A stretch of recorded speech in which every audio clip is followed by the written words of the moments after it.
اعوذ باللہ من الشیطان الرجیم بسم اللہ الرحمن الرحیم ربی زدنی علما، اے ہمارے رب ہمارے علم میں اضافہ فرما۔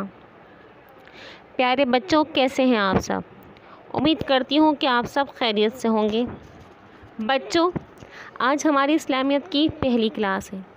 ابتدا میں ہم جنرل نالج کی کچھ باتیں سیکھیں گے، کچھ باتیں جو آپ سب کے نالج میں پہلے سے ہی ہوں گی، اور کچھ ایسی معلومات جن کو جان کر آپ کی معلومات میں اضافہ ہوگا۔ بچوں، اسلام کیا ہے؟ اسلام شرف انسانیت کا علمدار دین ہے، ہر فرد سے حسن سلوک کی تعلیم دینے والا دین ہے۔ ایسا دین جس نے غربا، یتیم، مساکین، رشتہ دار، پڑوسی، عورتوں، بچوں، اقلیتوں، غرض کے اسلام نے سب کو ان کا حق دیا ہے۔ اسلام ایک ایسا سچا مذہب ہے جس میں کوئی زبردستی نہیں۔ عورتوں کو ان کا حقوق مذہب اسلام نے ہی دیا ہے۔ زمانے جاہلیت میں آپ سب کو معلوم ہے نا کہ جب لڑکیاں پیدا ہوتی تھی تو وہ سب لڑکیوں کو زندہ دفن کر دیا کرتے تھے۔ یہ مذہب اسلام ہی تو ہے بچوں، جس نے عورتوں کو ان کا حق دلایا۔ بچوں، اللہ تعالیٰ نے اپنے دین ہم تک پہنچانے کے لیے کچھ پیغمبر، انبیاء اکرام، رسول بھیجے، جن کے ذریعے آج تک ہمارا دین ہمارے پاس ہے۔ ہمارے دین ہم تک پہنچانے کے لیے جو سب سے آخری نبی حضرت محمد مصطفیٰ صلی اللہ علیہ وسلم، ان پر جو قرآن کریم نازل ہوئی، اس میں تمام کتابوں کا مجموعہ ہے۔ اس کتاب قرآن مجید انسانیت کے لیے رہنمائی، ہدایت اور اسلامی تعلیمات کا سرچشمہ ہے، جس میں انسانوں کی تمام بھلائی کی باتیں درج ہیں۔ یہ تقریباً 23 سال کے عرصے میں ہمارے پیارے نبی حضرت محمد مصطفیٰ صلی اللہ علیہ وسلم پر نازل ہوا۔ بچوں، قرآن پاک میں نہ صرف انسانوں بلکہ جانوروں، چرند پرند اور کائنات کے ہر شے کے متعلق ذکر کیا گیا ہے۔ آپ کو معلوم ہے کہ جانوروں کے ناموں پر قرآن مجید میں 4 صورتیں ہیں: سورہ بقرہ، سورہ نمل، سورہ عنکبوت، سورہ فیل۔ بچوں، قرآن کریم ایک ساتھ ایک وقت پہ نازل نہیں ہوا۔ قرآن کریم ضرورتاً وقتاً تھوڑا تھوڑا کر کے نازل ہوا ہے۔ جب حضور اکرم صلی اللہ علیہ وسلم کو قرآن کریم نازل ہوا، تب رسول اکرم صلی اللہ علیہ وسلم سے صحابہ کرام کی جانب سے کچھ سوال پوچھے جاتے، تو آپ صلی اللہ علیہ وسلم پر وحی کا نزول ہوتا۔ کچھ ایسے مسائل پوچھے جاتے تھے یا سامنے آ جاتے تھے جن کا جواب دینا ضروری ہوتا، تو اس طرح قرآن مجید ضرورت کے مطابق وقتاً نازل ہوتا رہا۔ قرآن مجید وحی کی صورت میں نازل ہوا۔ وحی کیا ہے؟ وحی کے لغوی معنی چپکے سے بات کرنا یا دل میں کوئی بات ڈالنا۔ جب اللہ تعالیٰ کو حضور اکرم صلی اللہ علیہ وسلم تک کوئی کلام کرنا ہوتا تھا تو اللہ تعالیٰ کی طرف سے حضرت جبرائیل علیہ السلام کے ذریعے نازل کیا جاتا تھا اپنا کلام۔ اللہ تعالیٰ کی آخری کتاب قرآن مجید بھی ہمارے پیارے نبی صلی اللہ علیہ وسلم پر وحی کے ذریعے نازل ہوئی۔ رسول اکرم صلی اللہ علیہ وسلم پر سب سے پہلی وحی کہاں نازل ہوئی؟ معلوم ہے آپ سب کو؟ جی، آپ میں سے بہت سے کو معلوم ہے۔ تو رسول اکرم صلی اللہ علیہ وسلم پر سب سے پہلے وحی غار حرا میں جب حضور صلی اللہ علیہ وسلم عبادت میں مشغول تھے تب وحی نازل ہوئی۔ اس پہلی وحی میں سورہ علق کی 5 آیت مبارکہ نازل ہوئی۔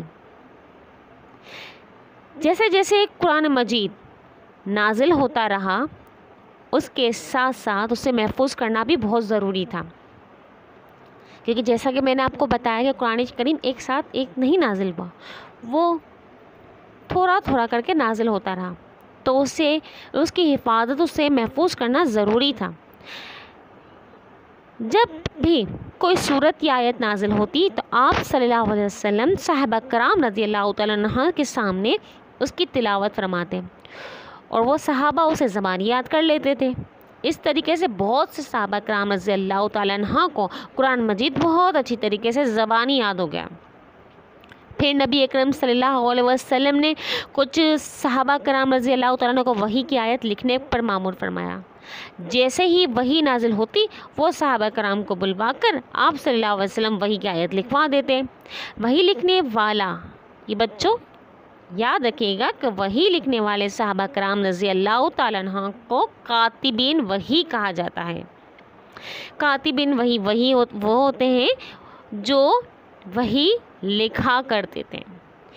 یہ جو وحی لکھی جاتی تھی اور ان کو پرانے زمانوں میں تو اتنے خاص صفحات نہیں موجود ہوتے تھے، تو ان وحی کو لکھنے کے لیے، محفوظ کرنے کے لیے لکھتے تھے پتھر کی سلوں پہ یا کھجور کے پتوں پہ یا لکڑی پہ یا چمڑے وغیرہ پر لکھ کر وہ محفوظ کر لیا کرتے تھے. بچوں قرآن کریم کے بارے میں اہم معلومات.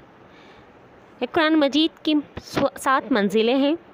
قرآن مجید میں رکوع کی تعداد 540، آیات 6666، 14 سجدے، 114 صورتیں ہیں، جس میں سے کچھ صورتیں مکی اور کچھ صورتیں مدینے میں نازل ہوئیں. مکی صورتوں کی تعداد 86 اور مدنی صورتوں کی تعداد 28 ہے. قرآن کریم کی سب سے پہلی سورت سورہ فاتحہ، سب سے بڑی سورت سورہ بقرہ اور سب سے چھوٹی سورت سورہ کوثر ہے. بچوں دا پلر آف اسلام، سب سے پہلے یہ ہے اسلام کے ارکانوں میں سے کہ اللہ اور اس کے رسول پر ایمان لانا، اللہ کی وحدانیت پر ایمان لانا کہ اللہ کے ساتھ ایک ہے، وہ واحد ہے، یکتا ہے، اس کا کوئی شریک نہیں، اور حضرت محمد مصطفیٰ صلی اللہ علیہ وسلم اللہ کے آخری رسول ہیں. اس کے بعد نماز دین کا ستون ہے. جس نے اسے قائم کیا اس نے پورے دین کو قائم کر دیا، اور جس نے اسے چھوڑ دیا گویا پورے دین کو چھوڑ دیا. نماز معراج کی شب 27ویں معراج کو ہم سب پر فرض ہوئی. پہلی نماز عید الفطر 1 شوال کو 2 ہجری کو فرض کی گئی. اللہ تعالیٰ انسانوں کا خالق و مالک اور رازق ہے. نماز اللہ تعالیٰ کا قرب کا بہترین ذریعہ ہے. جب انسان رکوع کرتا ہے، سجود کرتا ہے، تو وہ اللہ تعالیٰ کے سب سے زیادہ قریب ہو جاتا ہے. ہم پر نمازیں فرض کی گئی ہیں تاکہ ہم اپنے اللہ سے رجوع کر سکیں ہیں. انسان سب سے زیادہ قریب اللہ کے تب ہوتا ہے وہ جو نماز کی حالت میں ہوتا ہے. نماز دن میں 5 مرتبہ فرض ہے. نماز دنیاوی زندگی میں مصروف مشغول مسلمانوں کو اللہ تعالیٰ کی یاد دلاتی ہے کہ جب انسان نماز کے لیے اللہ کے آگے جھکتا ہے تو اسے وہ اللہ کے اپنے آپ کو قریب پاتا ہے. ارکان اسلام میں پھر باری آتی ہے روزے کی. روزے ہر عاقل بالغ تندرست مسلمان پر رمضان کے روزے فرض ہیں. روزہ صرف بھوکے پیاسے رہنے کا نام نہیں ہوتا بچوں. روزہ آنکھوں کا ہوتا ہے، ناک کان منہ سبھی کا روزہ ہوتا ہے. ہم روزے کی حالت میں صرف کھانا پینا چھوڑنا ہی روزہ نہیں. آنکھوں سے برا نہ دیکھیں، کانوں سے برا نہ سنیں، منہ سے کوئی گالی گلوچ بری باتیں غصہ نہ کریں. ان سب کا نام روزہ ہے. روزہ پورے جسم کی پاکیزگی ہے. حضور اکرم صلی اللہ علیہ وسلم کا ارشاد ہے، جس شخص نے رمضان کے روزے محض اللہ تعالیٰ کے لیے ثواب سمجھ کر رکھے اس کے سب گناہ بخش دیے جائیں گے. آپ کو معلوم ہے بچہ، زیادہ کھانے سے انسان معتدل امراض میں مبتلا ہو جاتا ہے، بہت ساری بیماریاں اس سے لگ جاتی ہیں. تو ماہر طب جو ہوتے ہیں وہ کہتے ہیں کہ روزہ رکھنے سے بہت سی بیماریوں کا علاج ہو جاتا ہے. اور حضور اکرم صلی اللہ علیہ وسلم نے کئی سالوں پہلے ارشاد فرما دیا کہ ہر شے کی زکوٰۃ ہے، اور بدن کی زکوٰۃ کیا ہے؟ بدن کی زکوٰۃ روزہ ہے. جب ہم روزہ رکھتے ہیں نا تو ہمارا جو سسٹم ہوتا ہے وہ بہتر ورک کرنے لگ جاتا ہے. اس کے بعد بچوں باری آتی ہے زکوٰۃ کی. زکوٰۃ کے لفظی معنی پاکیزگی، صاف ستھرا کرنے کے. جو اللہ تعالیٰ نے ہمیں مال و دولت عطا کی ہوتی ہے نا اسے صاف کرنا ہوتا ہے. اسے صاف ہم کس طریقے سے کر سکتے ہیں؟ جو اللہ تعالیٰ نے ہمیں مال و دولت عطا کی ہے اس میں سے کچھ حصہ جو اسلام نے مقرر کیا ہے وہ زکوٰۃ نکال کے غریبوں، یتیموں، مسکینوں میں تقسیم کیا جائے. تو پتہ ہے جب ہمیں زکوٰۃ نکالتے تو ہمارا مال گھٹتا نہیں ہے بلکہ زکوٰۃ دینے سے ہمارے مال میں اضافہ ہوتا ہے. ارشاد باری تعالیٰ ہے، مومنو جب تک تم ان چیزوں میں سے جو تمہیں عزیز ہیں راہ اللہ میں صرف نہ کرو گے کبھی نیکی حاصل نہ کر سکو گے. جو مال ہمارے پاس رکھا ہو اس کی اگر مدت 1 سال ہو گئی ہو تو اس پر زکوٰۃ ادا کرنا واجب ہے. اب باری آتی ہے بچوں حج کی۔ حج کے لغوی معنی تو ویسے زیارت کرنا کے ہیں۔ اللہ تعالیٰ کے حکم سے حضرت ابراہیم علیہ السلام نے اور ان کے بیٹے حضرت اسماعیل علیہ السلام نے مل کر خانہ کعبہ کو تعمیر کیا۔ اس خانہ کعبہ کی تعمیر ان خانہ کعبہ کے مخصوص دنوں میں زیارت کرنا، طواف کرنا اور اپنے ارکان حج کو ادا کرنا حج کہلاتا ہے۔ پیارے بچوں، اب تک جتنی ہم نے بات کی ان سب کو حقوق اللہ میں شمار کیا جاتا ہے۔ نماز، روزہ، زکوٰۃ، حج، ان سب کا ادا کرنا، اللہ تعالیٰ کو فرائض کا انجام دینا، ان سب کا ایک الگ ثواب ہے، ان سب کی اپنی اہمیت ہے۔ لیکن جب باری آتی ہے حقوق العباد کی تو اللہ تعالیٰ نے فرمایا ہے کہ حقوق العباد وہ معاف نہیں کرتا اگر ہم اپنے حقوق العباد کو ادا نہیں کرتے۔ حقوق العباد کے گناہ نماز پڑھنے، حج کرنے یا روزہ رکھ لینے سے معاف نہیں ہوتے۔ حقوق العباد کیا ہوتا ہے؟ حقوق العباد مطلب بندوں کے حقوق۔ ہمیں اللہ تعالیٰ کے بندوں کے جو حقوق اللہ تعالیٰ نے متعین کیے ہم اسے ادا کرنا ہے۔ اگر ہم اسے ادا کرنے سے چک جاتے ہیں تو وہ اس کی کوئی معافی نہیں ہے جب تک کہ وہ بندہ خود معاف نہ کر دے۔ دین اسلام کی اہم خصوصیت میں سے ہے کہ وہ سکھاتا ہے کہ لوگوں کے ساتھ حسن اخلاق سے پیش آنا، ان سے بھلائی کی بات کرنا، ہر انسان کے ساتھ اچھا سلوک کرنا، انصاف کرنا۔ اسلام میں کسی قسم کی زبردستی نہیں ہے۔ آپ کو ایک واقعہ سناؤں کہ ایک دفعہ عیسائیوں کا وفد نبی کریم صلی اللہ علیہ وسلم کے خدمت میں حاضر ہوا۔ اس نے ان کے مذہبی رہنما بھی موجود تھے۔ حضور اکرم صلی اللہ علیہ وسلم نے انہیں مسجد نبوی میں ٹھہرایا اور انہیں اسلام کی دعوت دی تو انہوں نے اسلام قبول کر لیا۔ عیسائیوں نے اسلام قبول کر لیا، لیکن آپ صلی اللہ علیہ وسلم نے انہیں اسلام قبول کرنے کے لیے مجبور نہیں کیا تھا، کیونکہ اسلام زبردستی کا نام نہیں ہے۔ اگر آپ کسی کو مسلمان کرنا چاہتے ہو تو اپنے بیہیویئر سے مسلمان کروا سکتے ہو۔ اللہ تعالیٰ اپنی مخلوق پر رحم کرتا ہے اور وہ بندوں کو بھی رحم کرنے کی تاکید دیتا ہے۔ جو شخص رحم دل ہوتا ہے لوگ اس کی عزت کرتے ہیں، اسے پسند کرتے ہیں۔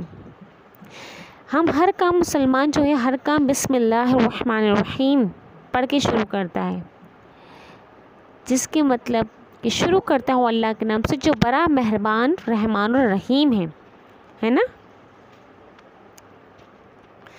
رسول اکرم صلی اللہ علیہ وسلم کی احادیث ہمیں رحم دلی کی تعلیم دیتی ہے۔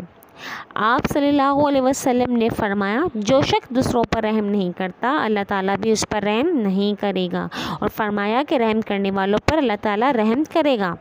زمین والوں پر تم رحم کرو، آسمان والا تم پر رحم فرمائے گا۔ اسلام کی بنیاد رنگ و نسل، خاندان، زبان اور علاقے پر نہیں بلکہ عقیدے پر قائم ہے۔ امت مسلمہ کا آپس میں گہرا رشتہ ہے۔ تمام دنیا کے مسلمان آپس میں بھائی بھائی ہیں۔ حضور صلی اللہ علیہ وسلم نے اپنے آخری خطبے میں واضح الفاظ میں فرما دیا کہ کسی عربی کو اجمی پہ، کسی اجمی کو عربی پہ، کسی گورے کو کالے پہ، کالے کو گورے پہ کوئی فوقیت حاصل نہیں۔ اسلام ہمیں سکھاتا ہے کہ ہم دوسرے سے حسد نہ کریں، دوسرے سے بغض نہ رکھیں، ہم سب آپس میں بھائی بھائی ہیں، کسی کو حقیر نہ سمجھیں، کسی کو بے یار و مددگار نہ چھوڑیں، اپنے ہمسایوں کا خیال رکھیں، غریبوں کی مدد کریں، اور خاص طور پر وہ رشتہ دار جن کو ہمارے مالی امداد کی ضرورت ہے ان کی مدد کریں۔ اسلام ہمیں دوسروں کے لیے جینا سکھاتا ہے۔ اسلام نہ صرف انسانوں بلکہ جانوروں کے ساتھ بھی حسن سلوک کی ہمیں تعلیم دیتا ہے۔ اسلام ہمیں جینے کا طریقہ سکھاتا ہے۔ امید کرتی ہوں بچوں کہ آج کی کلاس میں ہم نے اسلام کے بارے میں بہت کچھ سیکھا ہوگا اور بہت کچھ سمجھا ہوگا، اور آپ سب سے امید کرتی ہوں کہ آپ اسلام کے طور طریقوں کو اپنائیں گے، جو اللہ تعالیٰ نے حکم دیا ہے اسے آپ اپنائیں گے، اسی کے بتائے گئے راستوں پہ چلیں گے، قرآن پاک کی تلاوت کی عادی بنائیں گے اپنے آپ کو، دوسروں کی مدد کیا کریں گے، جھوٹ، غیبت، چغلی، ان سب باتوں سے، ہر قسم کی برائیوں سے بچنے کی پوری کوشش کریں گے۔ اور بچوں اپنی سب سے امپورٹنٹ بات کہ اپنے والدین کا کہنا مانیں، ان کی عزت کریں۔ آج کی کلاس میں جو کچھ سیکھا اسے سمجھیں اور اس پر عمل کریں۔ اپنا بہت سارا خیال رکھیے گا۔ اللہ حافظ۔